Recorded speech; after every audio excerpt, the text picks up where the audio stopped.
Assalamualaikum warahmatullahi wabarakatuh. Pada hari ini kita akan bersama-sama mempelajari Bahasa Melayu tahun 6, Harmoninya Kampung Sentosa, muka surat 76. Bersama dengan saya Puan Nur Khairulnisa.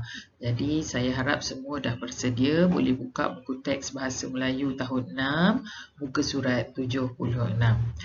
Jadi mari kita mulakan. Okey, baiklah, untuk pembelajaran kali ini, standard kandungannya adalah 3.3, iaitu menghasilkan penulisan kreatif dalam pelbagai genre dengan betul. Okey, standard pembelajaran kita pula ialah 3.31, menghasilkan perenggan yang kohesi dan koheren dengan betul. Baiklah, mari kita lihat apakah objektif pembelajaran kita pada hari ini. Pada akhir pengajaran dan pembelajaran, insya-Allah murid akan dapat menghasilkan perenggan yang kohesi dan koheren berpandukan maklumat yang diberikan, kemudian menghasilkan sebuah karangan berpandukan tajuk. Kriteria kejayaan kita, murid berjaya menghasilkan 6 perenggan yang kohesi dan koheren, murid berjaya menghasilkan sebuah karangan tentang harmoninya Kampung Sentosa. Baiklah, ini yang akan dapat kamu perhatikan dalam buku teks muka surat 76 ya. Harmoninya Kampung Sentosa telah diberi perenggan pendahuluan dan juga perenggan penutup dan ada maklumat ataupun gambar rajah untuk menyelesaikan perenggan kedua, ketiga, keempat dan kelima. Okey, jadi tema kita pada hari ini ialah pupuk perpaduan. Unit 13 formula perpaduan, tajuk harmoninya Kampung Sentosa, muka surat 76. Okey, dah bersedia semua? Okey, kita akan mulakan ya. Okey, mari kita lihat dahulu, okey, membina perenggan untuk perenggan pertama ataupun pendahuluan bagi karangan harmoninya Kampung Sentosa. Ini telah diberikan dalam buku teks kamu ya. Jadi kita hanya perlu lihatlah semula ya. Okey, penduduk Kampung Sentosa terdiri daripada pelbagai kaum dan etnik. Di kampung tersebut terdapat kaum Melayu, Cina, Iban, Bidayuh dan Melanau. Biarpun mengamalkan budaya yang berbeza, namun hidup mereka aman dan harmoni.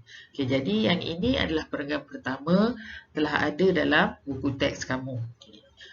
Mari kita lihat untuk perenggan yang kedua ataupun isi yang pertama. Okey, jadi kita akan untuk memudahkan membuat karangan ni, saya akan letakkan ya mengikut jadual ni ya. Ada idea utama, ada huraian dan ada ayatnya.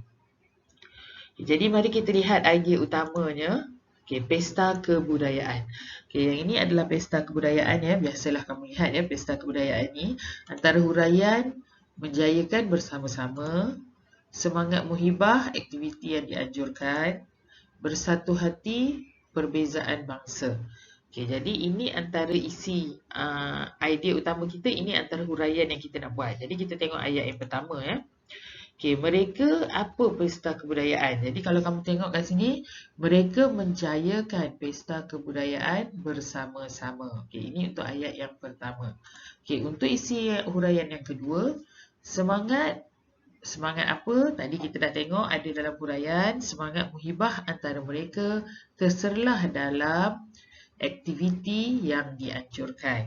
Okey, nah jadi lengkapkanlah, maksudnya kau boleh isi tempat kosong tu nanti. Okay, seterusnya ayat yang ketiga. Ini selalu saya cakaplah ya, sekurang-kurangnya dalam satu perenggan, sekurang-kurangnya kamu bina 3 ayat. Jadi untuk hari ini saya akan bina satu perenggan 3 ayat. Okey. Okey, mereka bersatu hati tanpa mengira apa? Mengira perbezaan agama dan bangsa. Okay, jadi selesai kita buat, kita menghuraikan ayat dalam bentuk ayat tu, barulah kita lengkapkan perenggan ni. Okey, jadi kita tengok perenggan yang kedua bagaimana terhasilnya perenggan ni. Macam ni lah. Okey, kita sambungkan ketiga-tiga ayat tadi. Mereka apa semua, yang ini kamu isikan sendirilah. Jadi kamu dah tahu tadi, jadi kamu yang isikan. Nanti kamu isikan sendiri ya. Seterusnya kita pergi pula kepada perenggan yang ketiga, iaitu isi yang kedua. Okey, kita tengok apa isi yang kedua ni. Okey, acara sukan. Jadi kita tengok acara sukan ni, biasalah kamu pun suka bersukan nampak murid main bola tu. Okay, jadi apa huraian untuk acara sukan ni? Bagai aur dengan tebing, jayakan acara sukan. Okey. Huraian kedua, bermain secara berpasukan, capai kemenangan. Okey. Perbezaan tidak jadi penghalang. Perbezaan apa ni? Jadi kita tengok pada ayat kita lepas ni. Kita tengok dulu ayat yang pertama. Selain itu, mereka juga bersikap. Okey, bersikap apa tadi? Dalam huraian tu ada. Dalam menjayakan. Okey, menjayakan apa? Jadi yang ni kamu selesaikan ya. Saya tak naklah selesaikan di sini. Jadi kamu boleh buat sendiri. Okey, dalam setiap acara sukan yang dijalankan, mereka apa untuk mencapai apa. Okey, dan yang ketiga, apa bangsa dan agama langsung tidak menjadi apa kepada mereka. Jadi yang ini kamu lengkapkan untuk selesaikan perenggan yang ketiga. Jadi kesimpulannya macam itulah perenggan yang ketiga. Selain itu, mereka juga bersikap apa. Jadi yang ini kamu selesaikan sendiri untuk kamu hasilkan satu perenggan yang lengkap. Baiklah, kita lihat seterusnya untuk perenggan yang keempat, isi yang ketiga. Mari kita lihat apa pula isi yang ketiga ni. Okey, sambutan perayaan. Yang ini biasalah seronok sangat kalau musim perayaan ya. Kita pun baru selesai menyambut hari raya ya. Jadi kita tengok kat sini apa pula huraiannya. Okey, perayaan rumah terbuka. Ini biasa. Kalau musim perayaan je, selalu orang akan buat rumah terbuka. Okay, pelbagai juadah syukur. Yang ini pun sama. Tiap kali perayaan mesti ada banyak juadah. Okay, suasana harmoni terserlah. Jadi kita lihat apa ayat yang kita nak bina untuk sambutan perayaan ni. Okay, semasa sambutan apa pula, mereka bersama-sama memeriahkan. Mereka menikmati apa yang enak yang disajikan dengan rasa apa dan gembira. Suasana apa, begitu apa dalam masyarakat Kampung Sentosa. Jadi kamu lengkapkan, terhasillah perenggan yang keempat. Macam inilah perenggan yang keempat ya. Kita gabungkan ayat yang telah kita bina 3 ayat tadi tu, gabungkan menjadi satu perenggan. Ingat ya, bila perenggan mesti ada jarak ya, kecuali perenggan pertama sahaja yang tak ada jarak. Baiklah, kita sambung terus. Baiklah, seterusnya mari kita lihat pula perenggan yang kelima, isi yang keempat. Okey, apa pula perenggan kelima ni?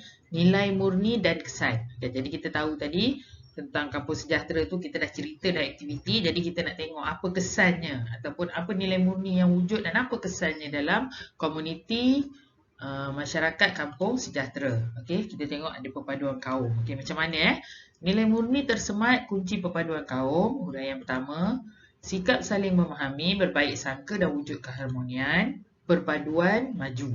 Okey, jadi kita lihat ayat yang pertama. Nilai-nilai apa yang tersemat dalam jiwa penduduk merupakan kunci utama. Kunci utama apa di kampung itu?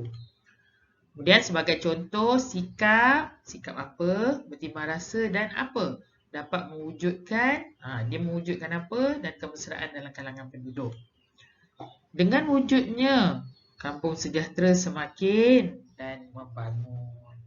Jadi ini adalah perenggan yang kelima. Jadi kamu boleh lihatlah di bawah tu ya, perenggan kelima, lengkapkan.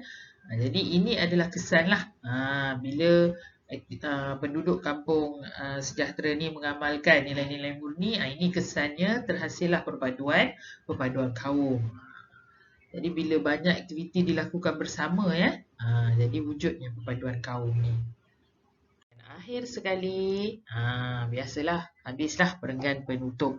Okey, perenggan ke-6 ni adalah penutup. Dan penutup ni pun sebenarnya dia dah bagi dah dalam buku teks. Jadi kamu tinggal tengok dan salin sajalah. Okey, penduduk Kampung Sentosa berasa gembira dan bersyukur berkat perpaduan kaum yang dibina, hidup mereka aman sejahtera. Mereka dapat menjalankan aktiviti harian dengan selesanya. Hasilnya, Kampung Sentosa kian membangun. Mereka sentiasa berharap agar perpaduan kaum akan terus mekar dan kukuh sampai bila-bila. Okay, jadi bila kita dah buat ni, seperti biasalah ada kerja yang saya nak kamu buat Jadi kita lihat apa kerja yang kita kena buat hari ni. Okay, latihan kamu hari ni adalah menulis satu karangan lengkap bertajuk Harmoninya Kampung Sentosa dalam buku penulisan 1. Jadi kita dah ada tadi perenggan pertama sehingga perenggan ke-6, kamu gabungkan semuanya tu dalam dalam bentuk satu karangan lengkap lah. Okey, jadi 6 perenggan tadi masukkan dalam satu karangan. Jadilah satu karangan tentang harmoninya Kampung Sentosa. Jadi dengan penjelasan dengan penjelasan Ustazah ni lah ya. Saya harap semua murid dapat dapat menyelesaikanlah karangan ni, dapat menyiapkan latihan karangan ni dan nanti boleh hantar pada saya ya. Jadi setakat ini rasanya sampai sini dahulu. Okey, apa yang saya nak sampaikan. Akhir sekali, ingatan daripada saya, sentiasa jaga diri kamu masing-masing, terus duduk di rumah ya. Okey, sekian. Terima kasih. Assalamualaikum warahmatullahi wabarakatuh.